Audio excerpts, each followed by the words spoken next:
આજે કેન્દ્રીય મંત્રી નીતિન ગડકરી સાહેબને મળીને બનાસકાંઠાની સૌથી અગત્યની માગણી પાલનપુર એરોમા સર્કલ ઉપર જે બ્રિજ બનાવવાની ડિમાન્ડ હતી એમનો લેટર લખીને આજે એમને આપ્યો છે. ખૂબ સારી રીતે રિસ્પોન્સ આપીને ગુજરાતના જે અધિકારીઓ હતા એમને સૂચના પણ આપી છે. એરોમા સર્કલ એક એવડી મોટી સમસ્યા હતી, કોઈને દવાખાને આવવાનું હોય પાલનપુર અને જિલ્લાનું વડું મથક હોવાના નાતે તમામ કચેરીઓ આવેલી છે અને એટલા માટે કરીને 2-3 કલાક સુધી આ એરોમા સર્કલના ટ્રાફિક જામના કારણે ઘણી બધી મુશ્કેલીઓ તમામ જિલ્લાના જે નાગરિકો છે એ અનુભવતા હતા.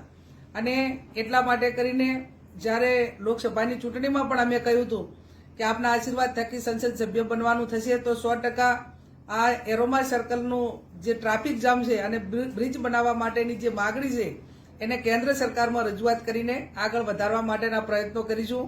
મંત્રીએ ખૂબ સારો રિસ્પોન્સ આપ્યો છે. બનાસકાંઠાની જનતા વતી એમનો હું આભાર માનું છું.